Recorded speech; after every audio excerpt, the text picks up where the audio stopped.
Duncan and the Old Mine. It was summer on the island of Sodor. Duncan loved this time of year. Today he was especially excited. He was going to take a party of vacationers to see E.K.E. But Mr. Percival, the narrow gauge controller, had some bad news. The machines at the main coaling plant have broken down. Sir Topham Hatt needs coal until they are mended. Mr. Percival told Duncan and Rusty to bring coal down from the mine in the hills.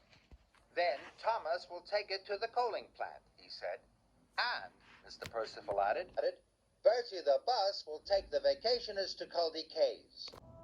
Duncan was very disappointed. He wanted to go to the caves. Pulling coal cars wasn't an exciting job at all. As Duncan was puffing slowly to the mine, he noticed an old line branching off into the trees and bushes. That looks like a good place for an adventure, said Duncan excitedly. I wonder what's down there. Duncan pushed his way through the barrier. Rusty was coming down the hill with freight cars full of coal. He stopped when he saw Duncan. Look what you've done, Duncan, he hooted. Why did you break through the barrier? I wanted an adventure, Duncan wished quietly.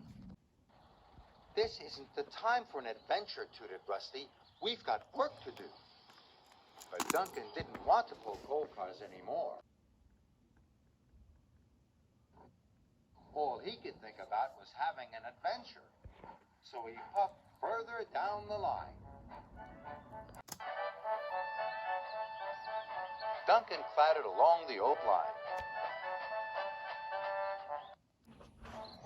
Finally, the line disappeared into the side of the mountain.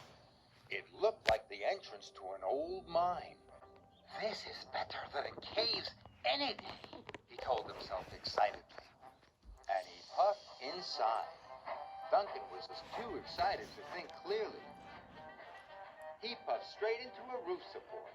And suddenly the roof collapsed behind him. Duncan was trapped. Oh no, Duncan wished. How am I going to get out? Back at the transfer yards, Thomas was waiting. Where's Duncan? Thomas asked. I don't know, said Rusty. I'd better go and look for him.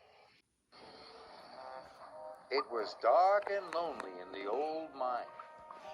Duncan didn't like it at all. He looked up at the shafts of light.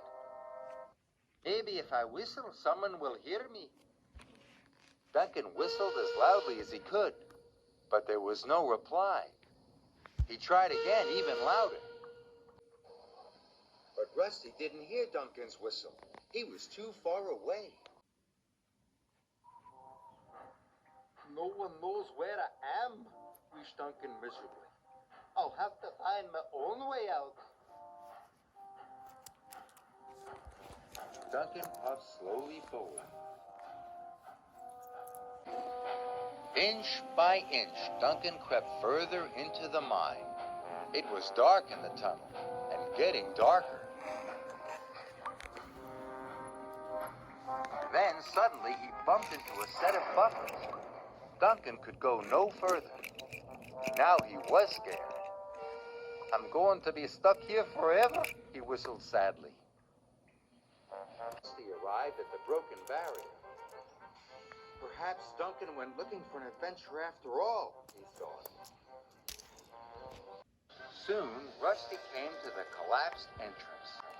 Duncan must be inside, he cried. Rusty was very worried. Duncan was still trapped. He puffed nervously backwards and forwards. He bit into the buffers again.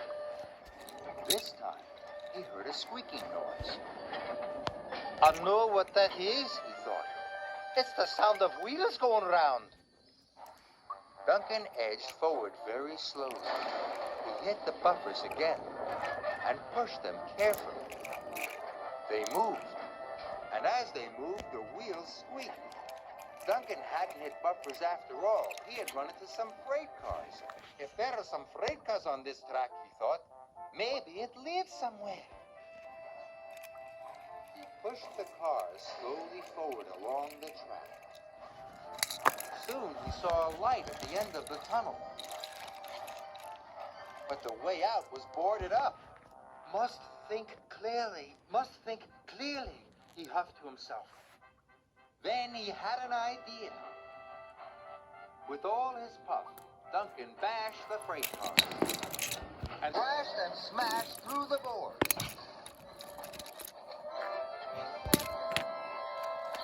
Duncan was free.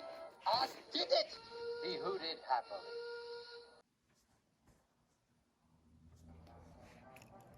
Rusty heard the crashing sound. He hurried on to see what it was. Soon he found Duncan. Where have you been? He cried.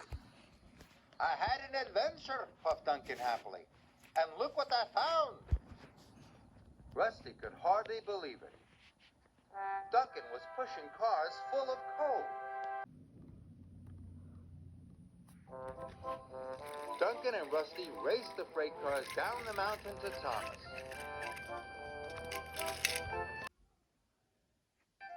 Duncan and Rusty pulled into the transfer yards. Thomas was very happy to see them, and so was Mr. Percival. Duncan told Mr. Percival all about his adventure. Mr. Percival told Duncan he was very lucky. Duncan should not have broken through the barrier. Adventure can be full of surprises, Duncan, Mr. Percival told him. Some good and some not so good. Rusty and Thomas agreed. And next time I have an adventure, whistled Duncan, I will know to think clearly all the time.